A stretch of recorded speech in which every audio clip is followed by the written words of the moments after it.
Tim Graham and Friends is brought to you by CTBK, CPAs and business consultants.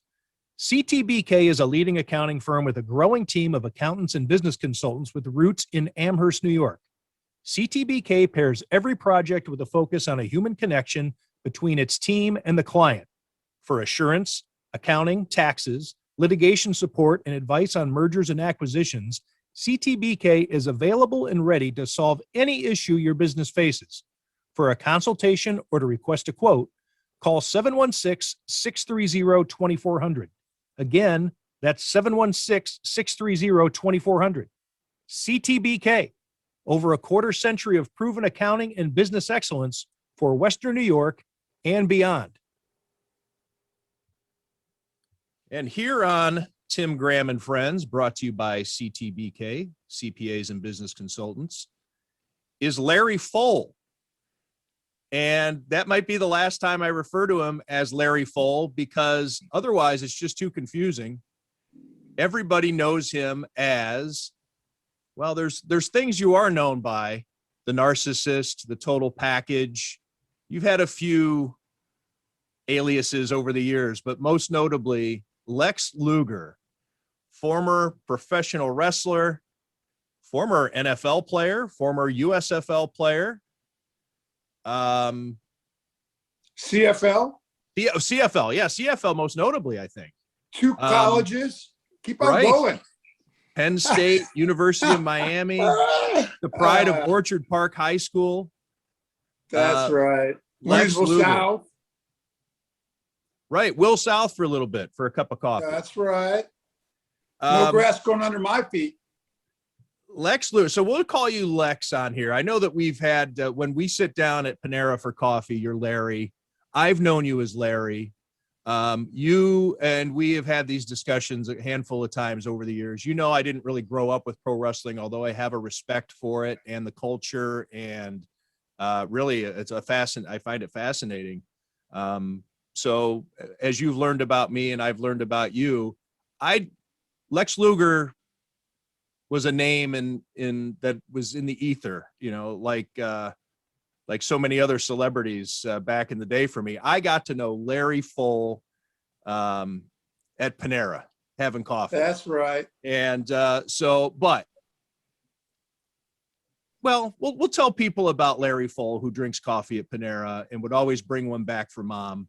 But people don't know who that is. So you're going to be Lex Luger. That's my long wind up for I'm setting my own personal ground rules here. You set the stage well, Tim. Sounds good. So Lex Luger, coming from, are you in Williamsville right now? I am in Atlanta right now with Mom. Okay. Yeah. Are you with her right now? I'm bouncing back and forth. Okay, great. So yeah. Your mom is in a senior assisted living facility in Atlanta, doing well. She is. And it's great that you're able to visit her, unlike some of the rules here in New York. I wanted to have you on because Mick Foley wrote a very nice essay at webisjericho.com, Chris Jericho's website, in which he stated the case for Lex Luger to be in the WWE Hall of Fame. And it's something that we've talked about before. And I know as of a year ago, I knew your feelings on it, but I just thought it's a good occasion to check back in with you, see how you're doing. And so how you doing? I'm doing great. Enjoying my time bouncing back and forth. I always just got back from visiting Mom. And like I told you, she's doing well. She's complaining about everything. She's in a beautiful place. My sister works there. We've had great interaction with her, which we're very thankful for. Most people can't. Even in Georgia here, it's still very restrictive. So I just was able to go inside and visit my mom. Just got back from there. So we're just thrilled about that. And she's doing real well. So but I'm kind of bouncing back and forth from Atlanta to Buffalo now. So the tale of 2 states.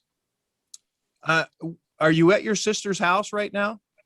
I am not. I'm at a friend's house. Oh, okay. And the reason I ask is the decor behind you does not seem as though it would fit with the Lex Luger it's motif. Not my place. I'm a guest in a friend's kitchen. Although there are probably some jokes flowers to be and made. roosters everywhere. Yeah, there are some jokes to be made about the Roosters, maybe, and how Lex Luger was viewed back in the day. I staged that just for you, Tim. I picked this room. I knew you'd love the flowers and the roosters. What happens when you see an article like the one that Mick Foley wrote, and people bring up the highlights of your career, and the perspective? You lived all those things, but to read them all in one place by somebody who is highly respected in the craft, what's that like? Well, I was very surprised. Nick had mentioned something to me. We ran an event a few years ago. We both are ambassadors now for WWE. And he said, I want to write an article on you. He's like a New York Times bestseller guy. So I'm like, wow, Nick, I really know what to say. I kind of said, well, thank you. And nothing came of it. And I just think, well, whatever. And he put one out there and announced it. And he's very eloquent, and it was very well written, and said a lot of kind things. Kind of went through my in-ring merits, so to speak, like to make the case kind of the way Nick does things, And so I was got a very nice response from most of the fans. And it was very, very nice to Mick. A couple of the bullet points, just to throw it out there, and I'm sure Jonah and Matthew would like to ask about your career too, but just while we're talking about Mick's essay, and a couple of points, when I wrote my story in which I laid out your career, there's a couple of cool things in here that I hadn't realized that are really kind of markers on your fame. Wow, and Tim, everybody read your article on me, said you are very thorough, so that's saying something. Yeah, I think maybe in some cases I was more thorough than people would have liked, but it was a great article, Tim. But I understand. Yeah, and thank you. And I know, and it makes it easy that you understand also. I do. That you don't take it personally. And maybe we'll talk about a couple of those things if you'd like. But a couple of mixed points that he made. And of course, I also had my story, a member of the Four Horsemen. Your feud with Ricky Steamboat, those epic matches with Ric Flair, the Lex Express, pinning Yokozuna on the USS Intrepid. I should say body slamming. Headlining WrestleManias, which generally you headline a WrestleMania, you're pretty much automatically in the Hall of Fame, with the exception of you. And but the one cool thing, and Sports Illustrated is used this way too, or at least it used to be. You appeared on the cover of Pro Wrestling Illustrated 19 times over your career. Mick Foley makes it a point to mention that his career was roughly around the same time as yours. He's in the Hall of Fame. He was on the cover of Pro Wrestling Illustrated twice. And so that's no barometer of maybe whether or not you're Hall of Fame worthy, but in a sport in which it's all about the image and the popularity and how much money you're going to make for the industry, to be on the cover of Pro Wrestling Illustrated 19 times in a 10-year span is pretty amazing. I mean, did you realize that? No, I read it differently. I think he said I headlined 19 pay-per-views, but I could be wrong. And he headlined 10. I don't know if you did or not. That's the way I read it, but I kind of glanced through it. It might have been because they used to have those Pro Wrestling Illustrated covers everywhere. I actually would have thought, not bragging, but there would have been dozens and dozens of magazine covers because I sign them all the time at events. Well, when fans bring stuff here to sign, but I could be wrong. Oh, I got to look a little more that close. Sounds all right. I don't know the exact numbers, but I would say mundane point though, really. To be honest with you, Tim, it was really nice to make.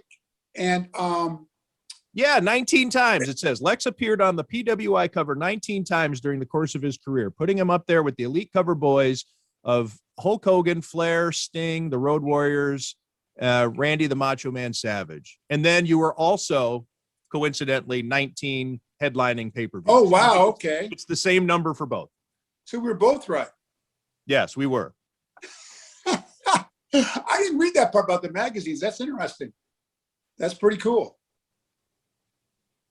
But really, the response was interesting on social media that I saw. Most of the fans were, well, wait a second, he's not already in. They were, a lot of the fans already thought I was already in. I thought that was interesting response. That a lot of them were like, what do you mean he's not in already? So that was an interesting response that I didn't expect. What do you think about the Hall of Fame? Anybody that's in it, it's a huge honor, of course. Almost every big name from my era has been or will be in. Hopefully someday myself as well. We're not sure what all the merits that and criteria they look at. But it would be wonderful to be in someday. Tim, you know my feelings on it. I'd be honored, and it'd be a huge deal. And someday maybe. I'd be lying if I said I wasn't hopeful that someday I would. But if I don't, I don't. I don't think it changes my 15-year career all that much. But it would definitely be nice, for sure. I would agree with what Mick Foley wrote, and I think a lot of wrestling fans would say that Lex is probably the biggest star that's not in that Hall of Fame. There's a lot of people going in or have gone in lately that I don't think reached the same heights that his career did in the late 80s and the early 90s. That's arguable, but when people put those lists, I mean, that's one of the names that's near the top. I wanted to maybe ask, they're saving the best for last. Yeah, maybe a main event. Maybe you're going to main event. But I was curious because I pay attention to some of these things, and I noticed you got, or the WWE Network has a documentary coming out at some point, an Icon series that it seems like you worked with them a little bit on that. And I find that sometimes people go in the Hall of Fame when they're doing business with the company, because it's not the type of Hall of Fame that they vote people in. There's no committee. It's about promoting WrestleMania and the Hall of Fame event. So I thought maybe that was going to happen this year. What's your current relationship with the company? And, do you think that could lead to an induction at some point? They definitely like you to be under contract with the company because they put you on their 2K games and merchandise and have you do, which is what I do, a lot of the fan interaction type events. A lot of people like to meet the legends at events that they have, which is what I do with them. I've been under contract with them for 6 years, approximately. I'm under contract with them, I think, for another 4. I just renewed a 5-year deal.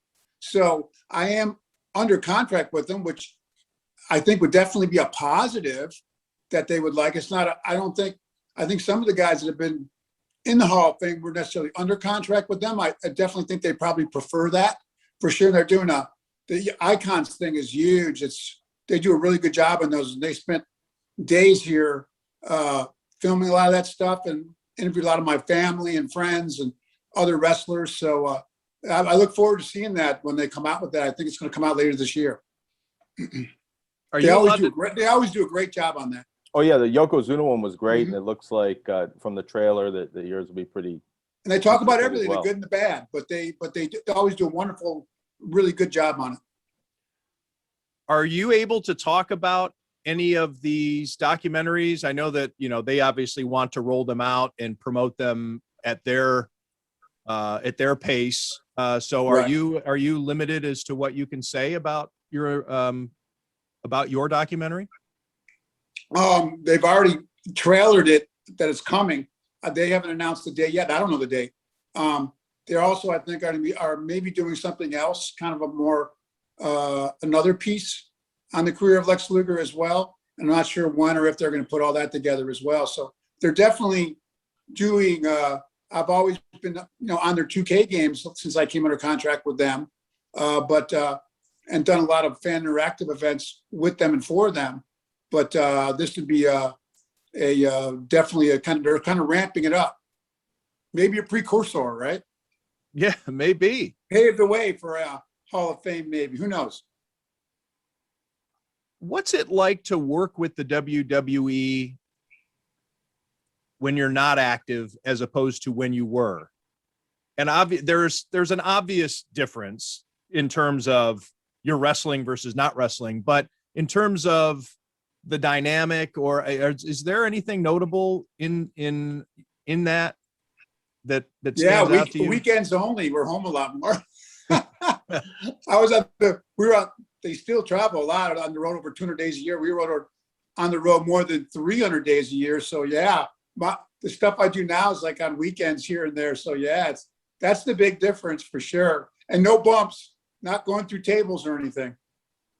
Just on cement floors. Yeah, that big difference there as well.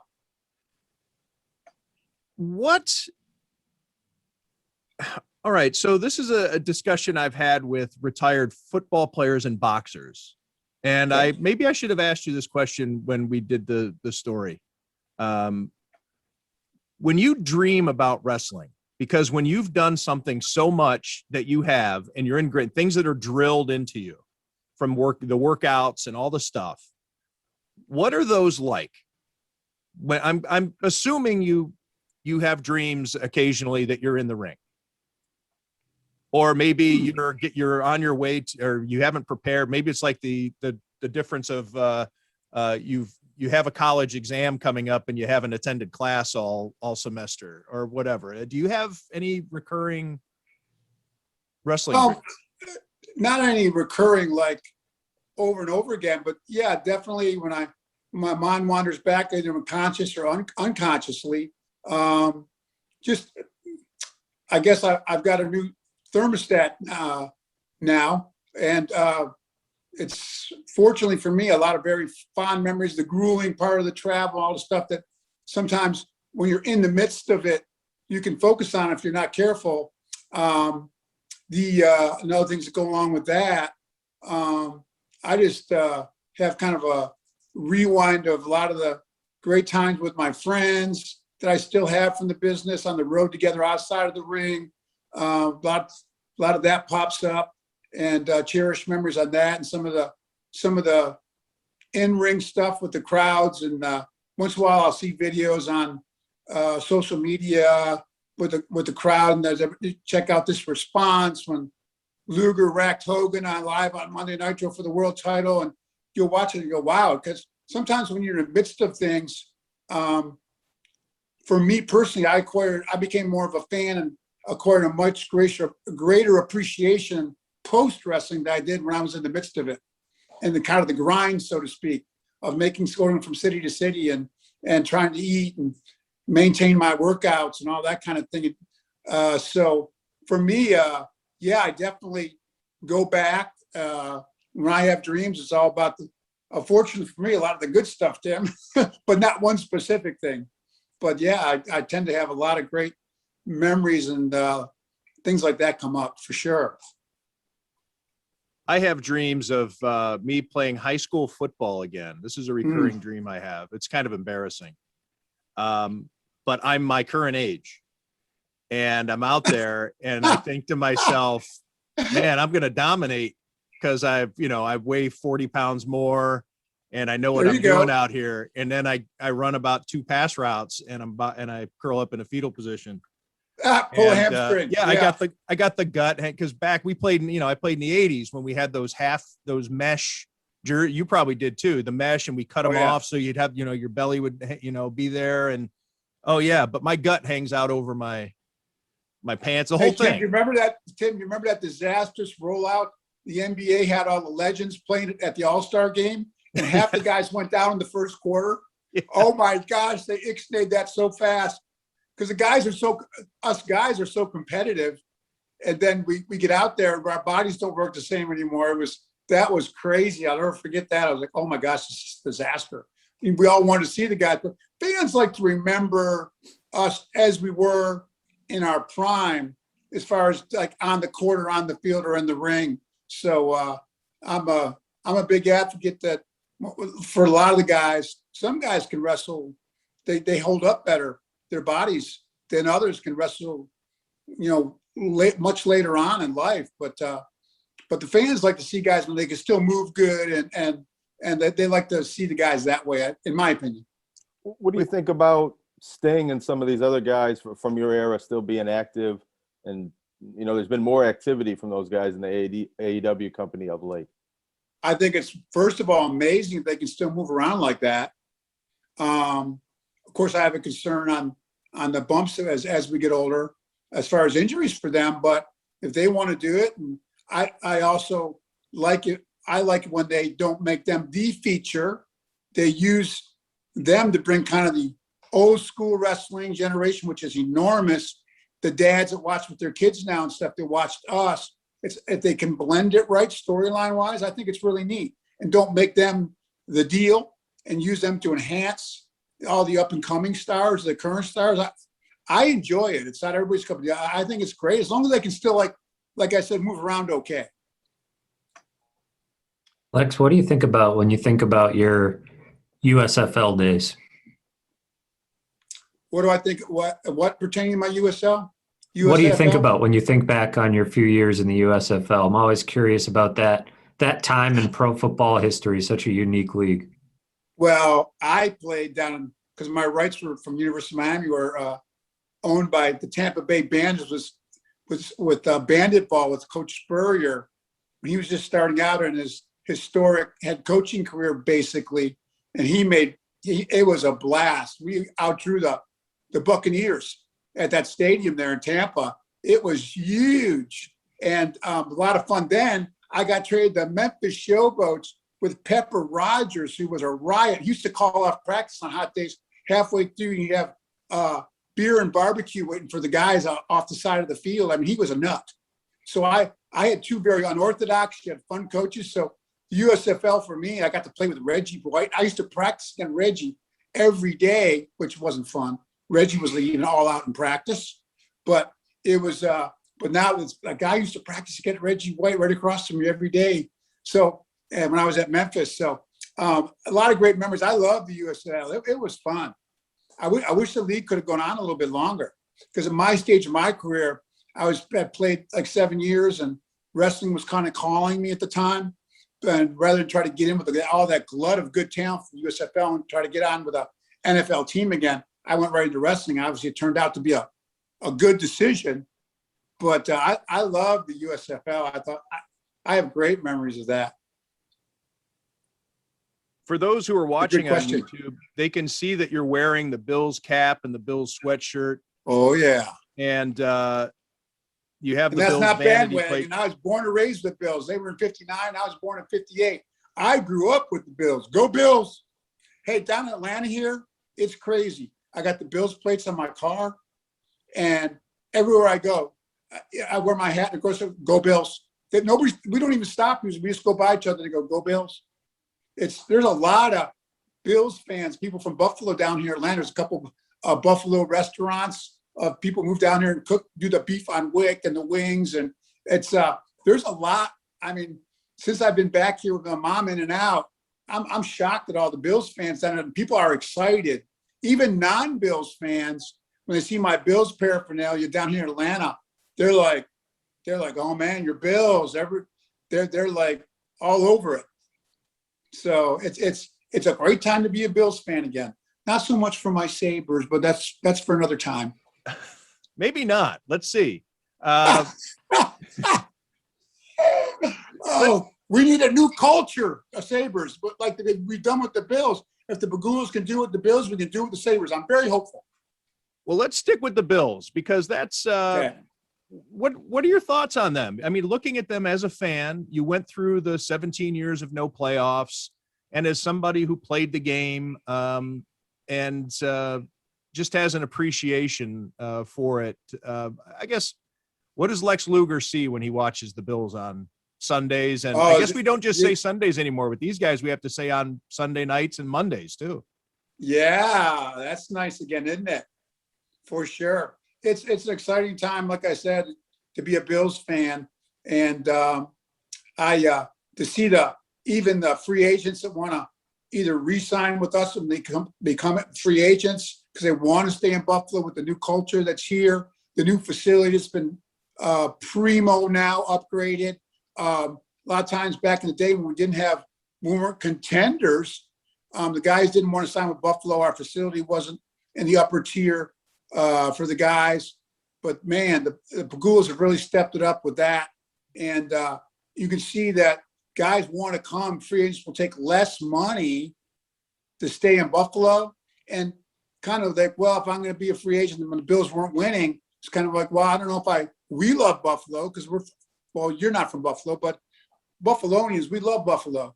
But if for the young NFL players that might grow up down south on the West Coast, they're thinking, I don't know if I want to go to Buffalo, and they're not that good a team. But now people are coming with Buffalo. The guys who stayed in Buffalo, had the long careers, Jim Kelly and that whole era, a lot of them stayed in Buffalo because they fall in love with Buffalo. It's hard not to, but the people in the city. But it was hard to get free agents. So now we got guys staying. And we look at the draft. Our GM's done a great job. We're like filling in depth, and there aren't a lot of holes. It's great to watch what's happened in a period of the last few years. What a transition, and what a culture they've developed. Winning culture. What did you think was important to do in the offseason? In the offseason? Yeah, meaning free agency. Well, Milano has re-signed some of our top guys if possible. I know there's always cap considerations with all that. They've done a great job with that, and the draft will be interesting because we can fill in some maybe a couple holes. I'd like to see a little bit more in our front seven. Good down lineman, another good linebacker. I'd like to see another running back. Give Josh as many weapons as we can. So there's some areas that I think would be nice to add some depth or a couple key guys. And but they've done a really nice job so far in the offseason, I think. I don't know what you guys think. Well, I'll leave that up to Matthew. Matthew's been covering a lot more closely than I have, but yeah, I think he nailed it. I mean, everything you talk about, they came in kind of focused on bringing everybody back and trying not to mess up a good thing that they had going. And I think the point you made about the draft is the big one. They're able to go into the draft and not be desperately trying to fill one spot. They can kind of let it come to them and fill out some depth and get, more good players. So yeah, they've set themselves up really well, I think. Question is how much better have they gotten? But, sometimes staying around the same when you're already pretty good, at least gives you a crack at it. When it comes playoff time, obviously anything can happen if you have a team that can contend. What do you give him? I give him a B+ so far in the offseason. I give him a B+. I would have been nice if we could have got Gronk, bring the homeboy back. What do you think about that? I heard we made a run at Gronk there. Was that true, or was that just a rumor? Sounds like they made contact with him to check his price, and Gronk's camp put that out there to, kind of boost his stock a little bit and then make him. They use us for leverage. Yeah, and then kind of make him seem like a hero to Tampa to say, hey, he turned down an offer from the Bills to stay, play with Tom Brady and all that. But the fact that they were even kind of Brandon Beane calls around, checks on almost everybody, does his due diligence. But the fact that happened is kind of interesting. That was, I don't know that he'll ever play with anybody but Tom Brady, but the fact that he's even picking up the phone when the Bills call is a big change from where this franchise was a few years ago. Gronk's got to stay in Tampa so he can work WrestleMania next week, too. I think that might have been part of the deal. That's right. Oh, my gosh. Gronk loves wrestling. He's got great personality for it. How much I want to say we've discussed this maybe years ago before I wrote the story about you. I think I asked you your thoughts on Rob Gronkowski, and because there was a thought going around that he might want to leave the Patriots, and maybe it was when he retired the first time that he was going to get into wrestling. What's your scouting report on that? And I don't just mean Rob Gronkowski, but in somebody who is physically fit and has the athleticism, but what it takes to learn the trade and how long it would take for somebody like Rob Gronkowski to be passable as a professional wrestler. It's not easy, Tim, to do what we do. You want to be able to do it safely for their benefit. But if they're athletic like these guys, that one guy on social media that was a punter? He has Pat McAfee. I'm drawing a blank on his name, but he's big on a sports show he did a match and he was unbelievable. He only trained like a couple of weeks. So it can be done like it's great to keep those guys like a special interest match, a Mania and a tag where they don't have to be super experienced and they can be in there with experienced guys. I love it when the athletes or celebrities do, if they have some athleticism. I think it's great and the fans love it. I think it's really, really good. But yeah, a guy with athleticism can learn the basics in a couple of weeks. I wrestled a match with Big Show against Hogan and Rodman. Dennis Rodman at the time was very popular. We went to a place in Tampa, 2 days in the ring, and he did great in the ring. He was like a real natural. So it can be done definitely without too much work. There's a lot of wrestlers that played football. They might not have been real successful or real famous football players, but Roman Reigns spent some time with the Vikings, and Bill Goldberg with the Atlanta Falcons. There's a lot of wrestlers The Rock that have NFL experience. Yeah, The Rock, and even I'm drawing blanks. Brian Pillman spent some time with the Bills before he was a wrestler. There's a lot of crossover between people that start with football and move on to wrestling. Wahoo McDaniel. Oh yeah, he Ron was Simmons way back I'm in that reading one, here. but yeah.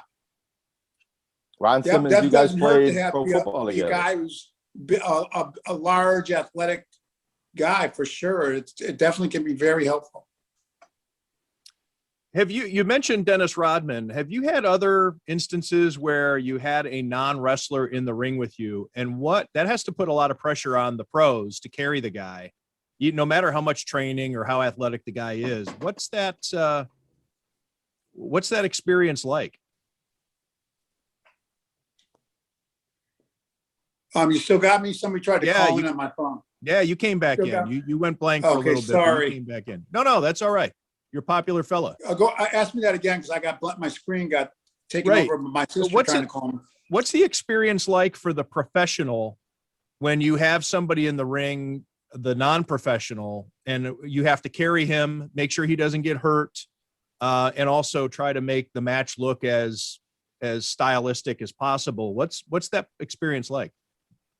Well, we definitely talk over things before we go out there more than we might usually, and to make it easy for them. And we usually give them a few things to do in there that they're comfortable with and we feel confident they can do, and don't give them too much where they have to ad lib or something. So we definitely go over things beforehand more thoroughly and try to limit what they do in the ring when we bring them in, kind of have it laid out beforehand, because experienced guys can wing it in there, really call stuff in there and react to the crowd and respond to what we think the crowd wants to see. So a lot of what we do in the ring is off the cuff, so to speak. But with a guy like that, you definitely want the match laid out more structurally and less margin for error. We want to make sure, of course, guys take care of them, doesn't get hurt either. So yeah, there's definitely more involved with that. You're definitely right about that. It's a good question.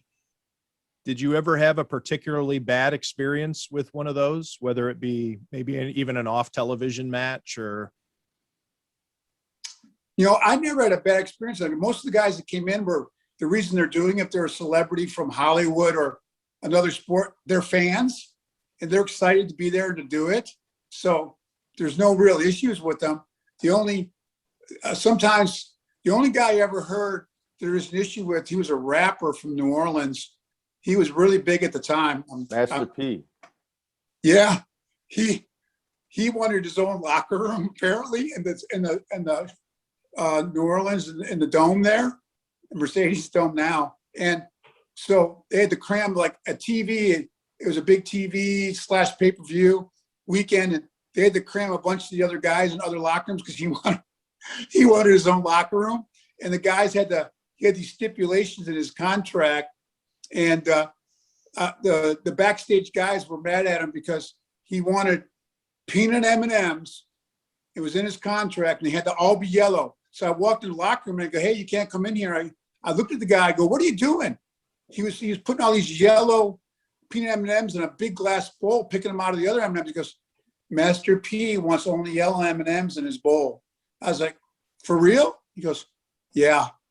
So since you brought it up, I'm not trying to bury Master P. He seemed like a nice enough guy, but whoever his agent was had some unusual demands of his own big locker room and his own and yellow peanut M&Ms. I don't know why I just thought of that when you brought it up, but there you go. That's the old Van Halen rider. They had a similar one where I think that you had to remove all of a certain color of M&M, and really it's not uncommon. Well, yeah, Master Lex. P wanted only yellow. The yellows had to be extricated and put in a separate bowl, and the rest could be tossed or given away. Given to the homeless, maybe. There you go. That's actually a common rider in contracts, Lex. Especially in the rock or in the music world. And what it does is it's a barometer to make sure that the promoter or whoever's handling the event has looked at the contract. And so if they show up and they don't see the yellow M&Ms, that's their clue that there's other things that aren't going to be. Yeah. So it's like a test. Somebody's trying to power wash the side of my house. Hang on. I'm sorry. What's happening? My gosh. Someone's trying to power wash the side of outside the house. Hang on. Live looking. Yeah. This is breaking news. So what do you want to talk about while Lex isn't listening? Well, I want to ask Lex a question that we could also talk about, but we got a new stadium with a brand new spanking name and Lex's former hometown stomping grounds. Okay. Although I wonder if Lex thinks that this is interrupting us because I couldn't hear it. Sorry. Did you put a stop to it because you thought that it was interrupting the show? Rack. My finish, yeah. Oh. Told me he didn't stop. I was going to clothesline him. He ran off. As one should. Yeah. Smart move. I'm kidding, of course. Jonah, what was it you said? Well, I was going to ask Lex, did you ever get to play football at the stadium in Orchard Park in high school or college or in any of those years? No, but I was at the very first game there. Preseason, I still have the commemorative coin from Rich Stadium, which I still call it. And I went there with my big brother. He used to take me to games even down at the old rock pile. And when I was a little kid, and I went to the first game at Rich Stadium. And man, the crowd was so pumped. That place was rocking. And we did the kickoff to the Washington Redskins, and they returned it for a touchdown. The whole place went dead silent. What do you think of the new? It was unbelievable. I'll never forget that first play of the first game ever in their preseason, and the Washington Redskins ran it back for a touchdown. The kickoff return. I heard us Bills fans started grumbling behind me. The adults are like, "Same old Bills, new stadium, same old Bills." I was like, "Oh my gosh!" I never heard a stadium go from so loud, or anyone I've been in since, so loud to so quiet in a matter of about 10 or 11 seconds in all my life. It was crazy. I'll never forget that. But part of being a Bills fan, right? And they were the same old Bills for another 20 years. Come on, Tim. What about your Browns? Give me a break. OJ was fun. Hey, well, no. I'm not. They're not my Browns anymore. If had they won, maybe they'd still be my Browns. But they were easy to kick aside for me. I was easy. It was very easy for me to get that journalistic objectivity when I don't have a team to root for. And the Browns made it very easy for me to disavow. They moved the ball forward and they came back and weren't good. But I think, Jonah, you had a follow-up question? Well, are you a fan of the new name, Highmark Stadium? Wow. I saw a posting, said the revelry of the Bills fans afterwards, if they have to type in the whole name, Highmark Blue Cross Blue Shield Stadium, to get a Lyft or an Uber ride safely home, they might struggle with that. I thought that was pretty funny. It's Highmark Stadium. I still want to call it Rich Stadium. I'm so old school, but I didn't like the new era the cap thing. I wasn't thrilled with that. I didn't dislike it, but I wasn't thrilled with it. So I guess I can Highmark Stadium to leave all the other extended, which is I guess one of the reasons they pay all that money. They want the Highmark Blue Cross Blue Shield in there. But that's a mouthful. Highmark Stadium, that ain't bad. Lex, you're not I'm thrilled okay with it. with. What do you guys think? Well, I Thumbs want to up, make a thumbs point. down. I want to make a point that you're not thrilled with the New Era cap as the stadium name, but you are currently wearing a New Era cap. Oh, I love Like their it's- caps. I'm old school. I like Bill Stadium or Rich Stadium. I didn't mind Rich because that was the original name. But yeah, what are you guys? Come on, you guys commit. I'm like not thumbs up, thumbs down. I'm kind of lukewarm on the name. What do you guys think? Thumbs up, thumbs down? Well, I'm with you. Too many name changes have kind of ruined it. There's almost no meaning to what it's named, and I think they should go back to Erie County Stadium. That's who owns it. Oh, okay. It's not bad. I can live with that. The They fact wouldn't that get it much was money out. They wouldn't get much money out of Erie County, though. Well, I'm not getting any I money don't out think of it Pulling either. Cars will give us any money for that. the name Bills Stadium was so awkward to write. So for me, or all the other three of us here we are in the writing form of journalism, and to talk about the Bills game at Bills Stadium was really strange. So I got in the habit of calling it anything but. I would just say in Orchard Park or whatever, in suburban Buffalo, depending on who the audience was I was writing for. I stopped calling it the stadium name, and I'll probably continue to do that. And I try to do that as much as I can. I call it the Meadowlands instead of MetLife Stadium, or the different places that might be in a neighborhood. I will use the neighborhood instead of whatever. I call it Mile High Stadium still, even though it's in Vesco Field or whatever it was. I call it the Superdome. I'll never call it Mercedes-Benz Superdome. It's just the Superdome. So yeah, I'll probably not call it Highmark, Blue Cross, Blue Rent, Blue Energy, Blue balls. Blue Ball Stadium. You're not going to cave to the corporate overlords. Right? Yeah. That's too long. It makes my sentences too long. It's a the nickname mouthful. gonna It's a be? mouthful for sure. We had the Ralph. We had the cap. Is it the Mark? The new. It was the new Matthew. new. It was not the cap. It was the new. The Highmark sounds like a hotel, like the Adams Mark. It does. I thought the same thing. Well, it kind of sounds like a fancy hotel, but I guess we can live with it. I had to look up what it That's was. good. So I guess that's good for, it's maybe a smart investment for Highmark, that if they want recognition or brand recognition. I had no idea what Highmark was until I Googled Well, it. it was good in that respect because they recently merged with Blue Cross Blue Shield. I only knew that because my wife works there, but people probably didn't know that. So they're getting their visibility out there. So Yeah, we have a ballpark here in Atlanta. It was SunTrust, a big bank down here in the South, and they renamed it Truist. Everybody's like, "What? Truist Park?" Everybody's like, "That is crazy." And they changed all the signs like instantly. It's interesting to watch these corporations get the name. They don't waste any time, which I don't blame them. But Truist, everybody's like, "That's awful." It's we know we get a certain affinity for certain names for our stadiums because we hold our sports so dear to our hearts. And it's funny when the names change. It's something kind of unusual. The responses, you get some funny stuff. yeah, you wonder about the actual value too, right? I think we've talked about this on here before, maybe when everything happened with New Era, but like the actual value of it is always interesting to me. You hear about how much companies pay for a Super Bowl commercial or everything else, like the amount of money you've got to pay to put your name on a stadium. How do you even measure if it converts to? Well, I'm sure they have all these investment mathematicians do the ROI on that. So I'm not an expert on any of that stuff. I'm sure they work up some figures before they commit. I'm sure, but yeah, I think it's definitely a gamble. What if the team does awful? What if whatever? Right?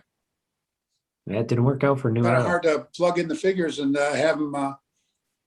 They're not etched in stone for sure. It's a risk for sure.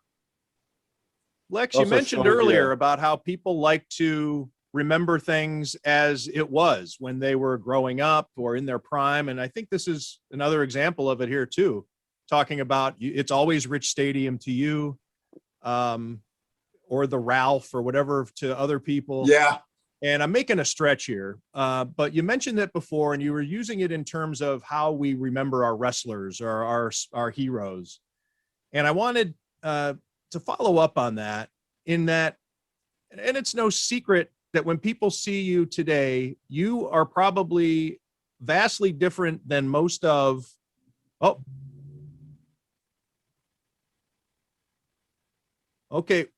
No, but you're muted. Your mute kicked on. Can you unmute him? No, I All right. there he is. There we Okay. go. Technical, damn this technology. So you look a lot different than you did as a wrestler. It's streamlined and redefined. It's my disguise. That's right. And this new Lex, in body and in mind, what do people think when they meet you, as opposed to the guy who was on the cover of Pro Wrestling Illustrated 19 times, and you do an event? What is that? What do you think that's like for the fan? And what is that like for you, to kind of introduce them, or to say, this is the new Lex Luger? And for those who are listening, maybe you listen to the podcast and you're not into professional wrestling. Lex Luger, many years ago, had a condition. It was considered a spinal stroke. It's called, right? Or it's No, it was a spinal cord injury, but yeah, okay. a serious spinal cord injury. A spinal cord injury, and he was paralyzed from the neck down for a long time, and is no longer. I mean, he can walk now and stands, and he's lost a lot of weight, and he looks quite different. He's certainly not the narcissist anymore. So anyway, what's that like? Because I'm sure the other wrestlers show up, they still look like they can maybe go 10 minutes in the ring. Some probably look like they can go 10 seconds in the ring. But what's it like for you?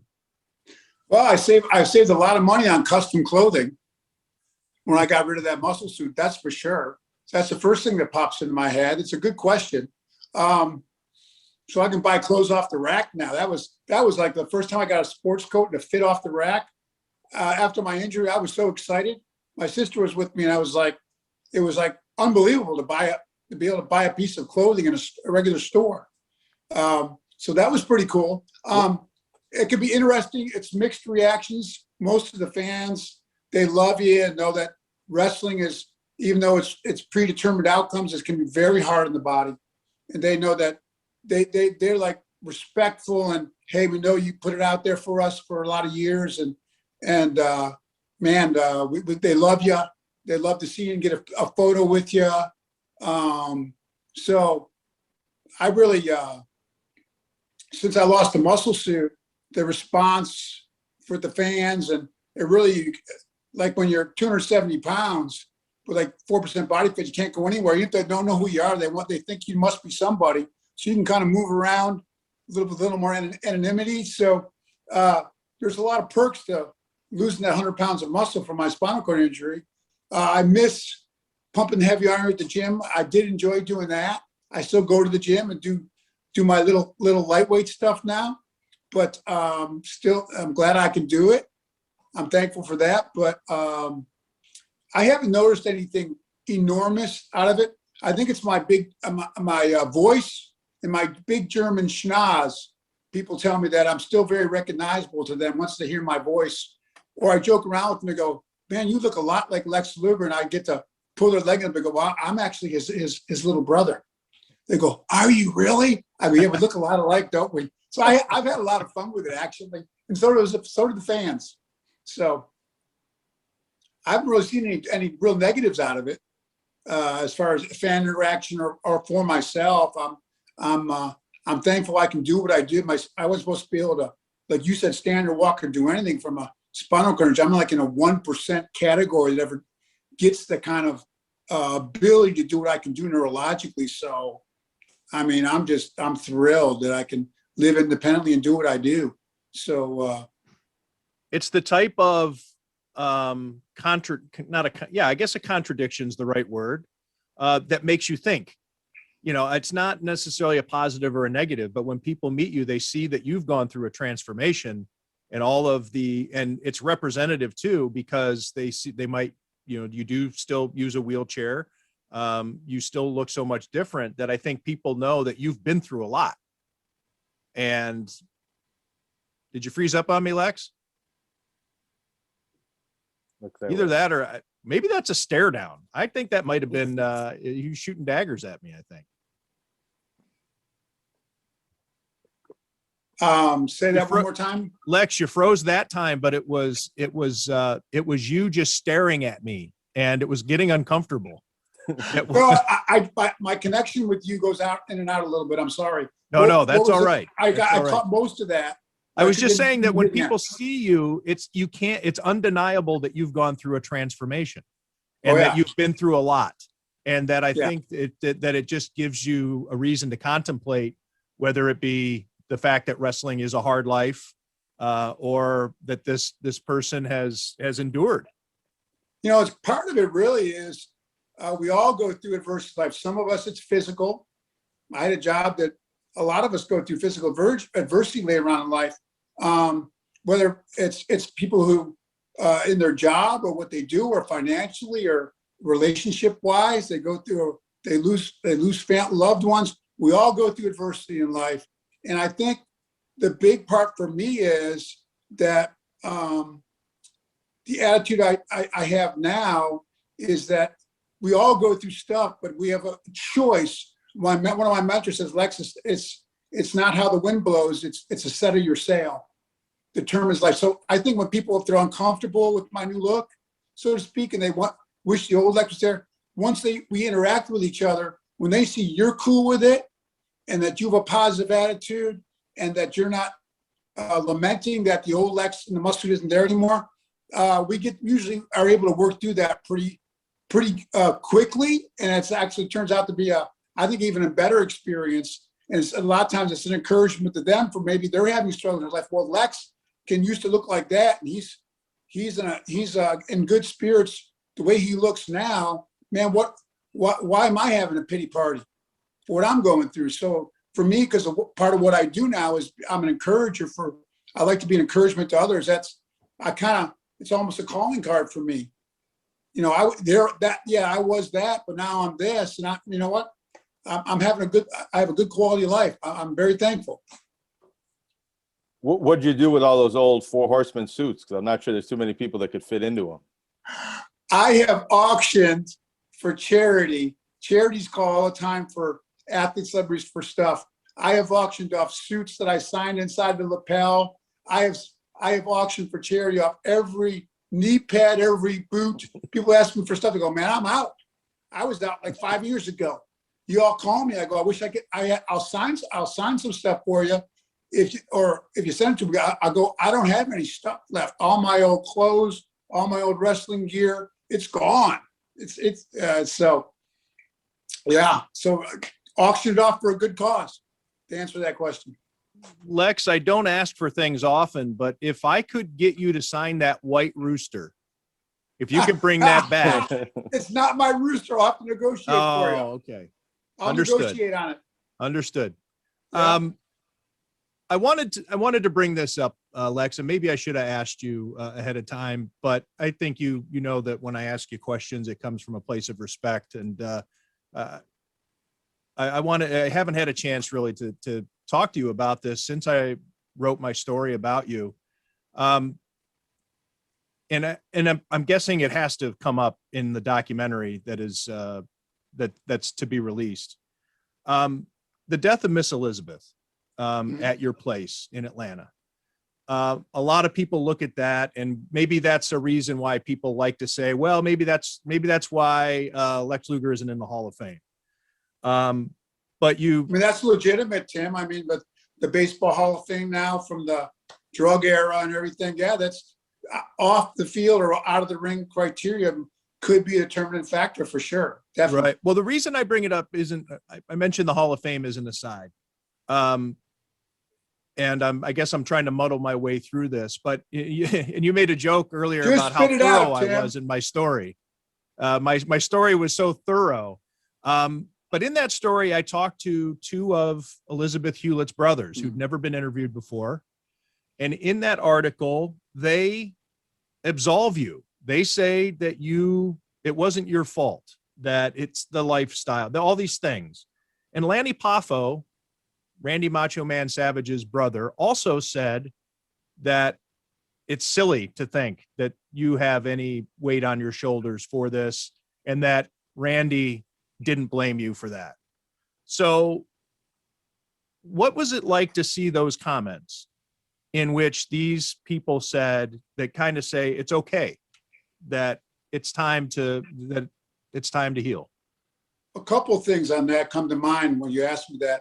Number one, if they've worked their way through where they're okay now after a tragedy like that, losing a loved one at such a young age, from an overdose like that, I'm thrilled for them. And it's kind of them to say, and I don't let myself off the hook. The old Lex, as you know, I had to work my way through all that too, that I've been forgiven.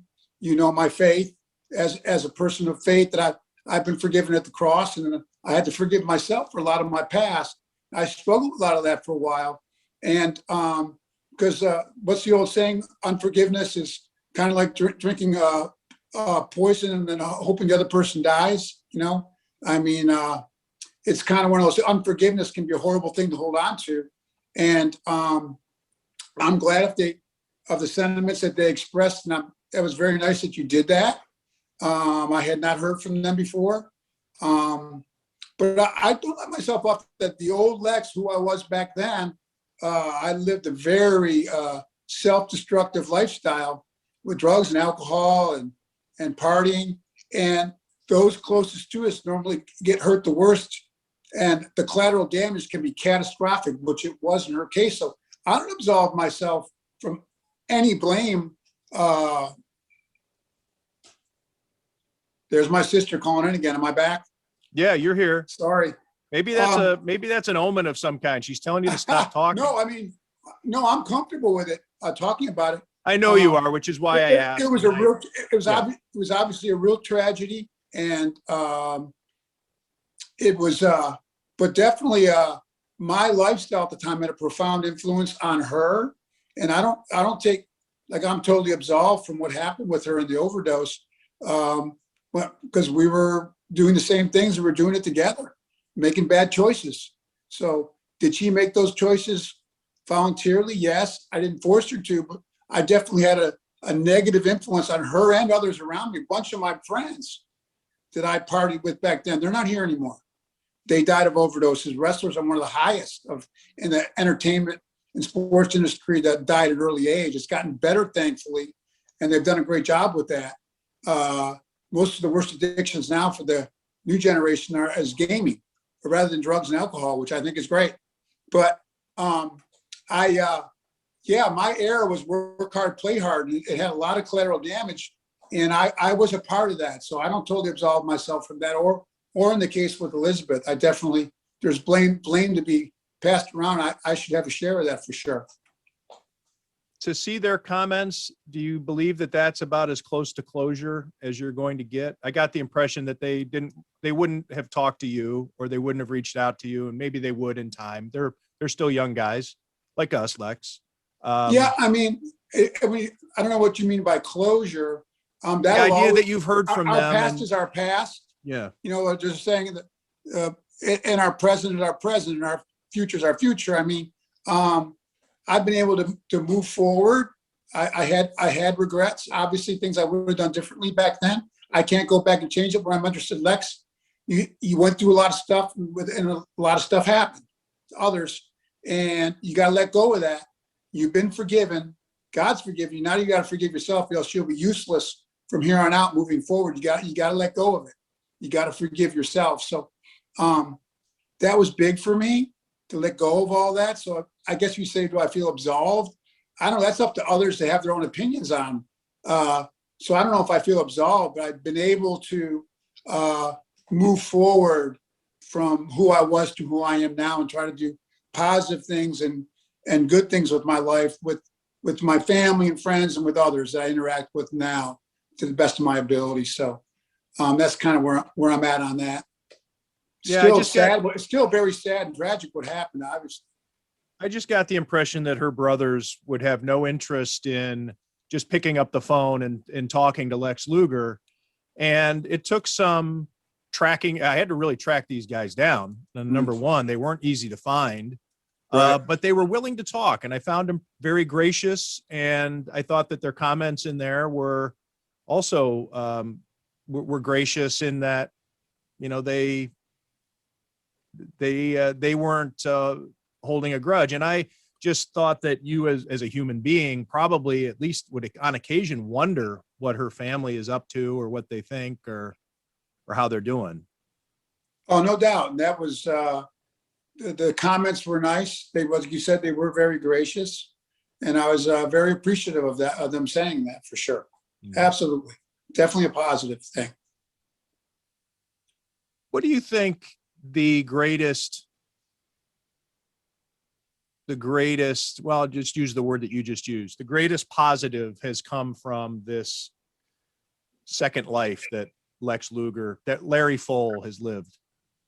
Oh, the first thing that pops in mind is a peace we call it a peace that surpasses all understanding. To understand that there is eternity.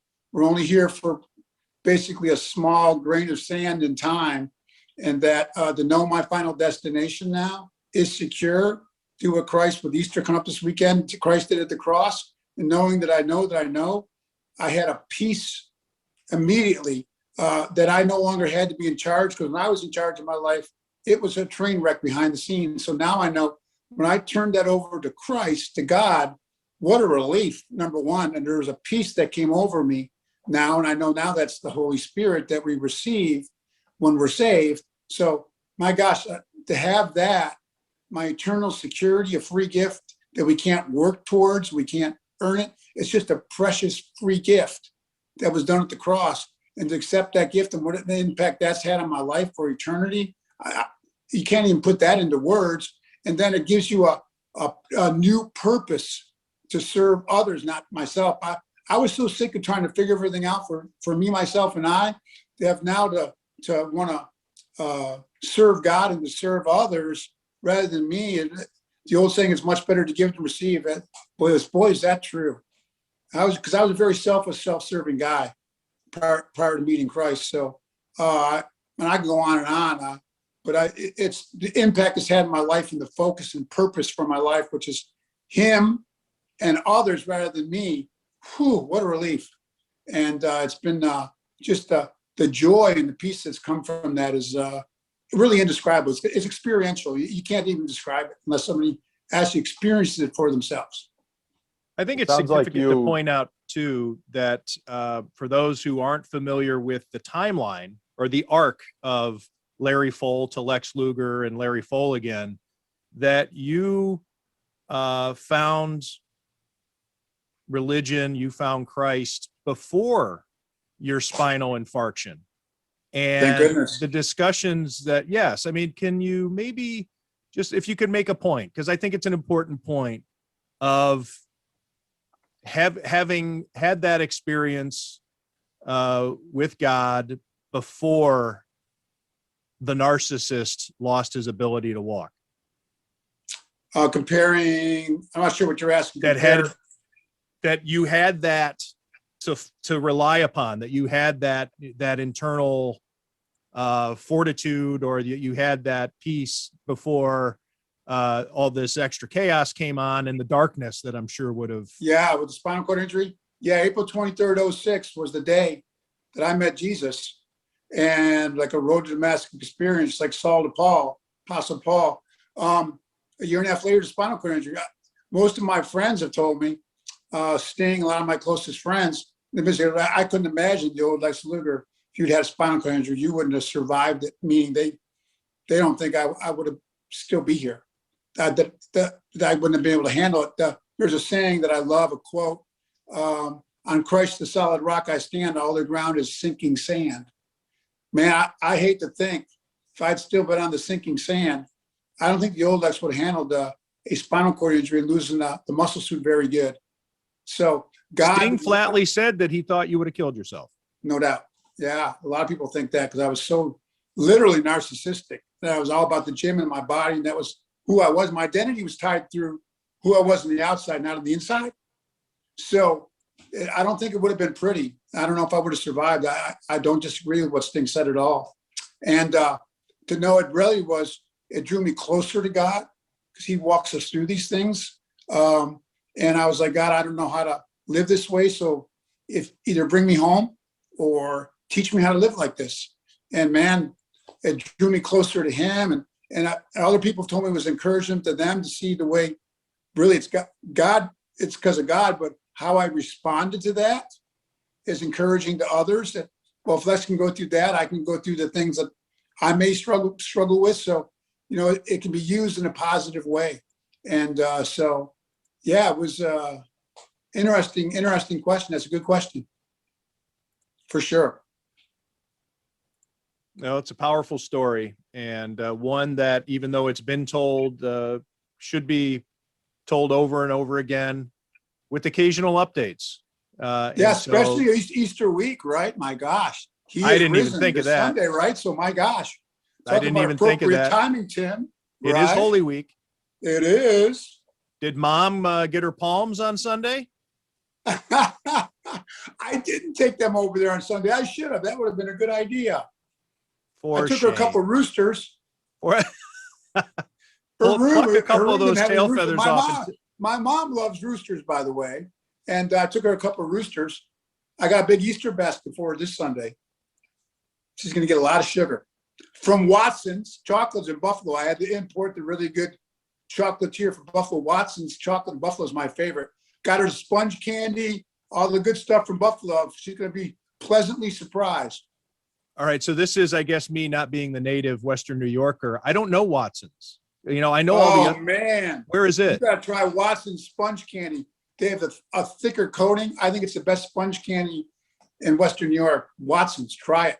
Where is it? It comes in a beautiful green and box with gold lettering. Oh my gosh, it's so good. Main Street. Where is it? There's one on Main Street by UB South, I think. There might be more than one location. Oh, there's one right on Transit Road, down from Grover's, which has one of the best fish fries around, by the way, on Transit Road. Grover's is a great spot. Well, Watson's is right down the street from there. They got a location there. I will say, though, Lex, if I go to Watson's, it will not be for the sponge candy. I know this is a controversial take, but I find it disgusting. Wow. That chocolate mixed with everybody down here that tries whatever that stuff is that is considered the sponge part of it. No. Wow. I'm sorry to hear that, Tim. You've maybe I love you. Got a lot of respect for you. You come Tim's to a picky eater. It's going to take me a while to get over that. Now comes the fake sister calling in, and you're just going to disconnect. No, I wouldn't do that. Tim, Power Wash guy came back. We gotta go. Man. Lex, is there anything else you want to mention that we didn't talk about? We covered a lot of ground, as we always do. You're on here for an hour and 20 minutes almost. Oh my gosh. This is like how long's your show? Well, it's as long as I want it to be. It's as long as Lex Luger wants to talk. To you. Oh my gosh. Oh no, I'm honored and privileged to have been on this long with Tim and friends and the wide-ranging topics. We covered a lot. It's been fun. I appreciate it. Thank you. Watson's, Grover's. Yeah. And we're all over meetings the at Panera. That's I always found it interesting. All the meetings we had at Panera, nobody ever did recognize you there. I always thought that was amazing. I thought for sure we'd get interrupted a handful of times. Well, but you're Lex Luger's little brother, though. Yeah, that's true. Number one, so I'm not as recognizable for sure. Number two, we always pick a table a little bit out of the way. Number three, I'm old hat in there. We have a men's Bible study group in there every Friday morning. Everybody in there, I'm in there all the time. So I'm like a regular. That's true. If they thought I was a big star wrestler or something, they're over it. And you were probably just as surprised that they never came over to ask for my autograph. I was. I mean, you know, you're big, Tim. You're on the scale of celebrities in Buffalo. You had a little trouble coming up with a word there. I'm like something. I get it. Oh my gosh. Well, this has been fun, Lex. Thanks for sharing your story with us, as you always do. So, and again, I used the word before, gracious in that, and I think it's really amazing, not only your story, because I think people can live your story, even as unique as it is. I mean, there are people who've been through similar things, but to have the graciousness to talk about it and to be as open and transparent about it as you are is critical to making it count. Because if you don't do it that way, then you're not able to share and help people learn and understand. Well, one of my mentors said, Lex, when we have adversity, we either get bitter or better. And we either allow it to be a bridge or a burden. So I like to get better and use it as a bridge to help others. So thank you, Tim. I appreciate that. I appreciate you guys having me on. And I'll end it with my Go Bills, and like we all do. So thanks so much, guys. And Enjoy talking with you. I'll end it by saying thank you to Larry Fole for joining us here Tim. for an hour and 20. All right. Is that some kind of record? You know, it probably is Here not. comes my competitive. But for an nation now. interview, I'll ask wanna be Jonah the and longest Matthew. one. I Close, think Yes. close. for an interview, yeah, I Uh-huh. think so. We've had shows go longer than this, but it's always broken up with other things. But yeah, this has got to be close. I hope we don't put him to sleep, but thank you. I'm going to put it in the media guide, in the Tim Graham and Friends, brought to you by CTBK Media Guide. This will go down as #1 longest interview. I think I like it. Lex Thank had you. one of our longest interviews on the radio too. Multiple segments when we did that a few years back. Nice. The guy likes to talk. He's an open book. He's in the Tim Graham Show Hall of Fame. Yeah, right. I He like doesn't it. need to be in the WWE Hall of Fame. He's in the Tim That's Graham right. Hall of Fame. Back home where it counts. Thank you, Yeah, Larry. we got to get him in the Thanks, Buffalo guys. Hall of Fame, Greater Buffalo. Maybe Wait, Greater Ooh. Buffalo Hall of Fame. Yeah, you should be in that. That's a slam dunk, right? Someday, maybe, maybe Mick Foley can help us with that. Yeah. I'll have to go get a tuxedo, all these Hall of Fames I'm going to have to do. But you can buy it off the I rack. can buy one off the rack now. Yeah. Right. Thank you, Larry. Thanks, guys. Appreciate y'all. Have a great day. Tim Graham and Friends is brought to you by CTBK, CPAs and business consultants. CTBK is a leading accounting firm with a growing team of accountants and business consultants with roots in Amherst, New York. CTBK pairs every project with a focus on a human connection between its team and the client. For assurance, accounting, taxes, litigation support, and advice on mergers and acquisitions, CTBK is available and ready to solve any issue your business faces. For a consultation or to request a quote, call 716-630-2400. Again, that's 716-630-2400. CTBK, over a quarter century of proven accounting and business excellence for Western New York and beyond.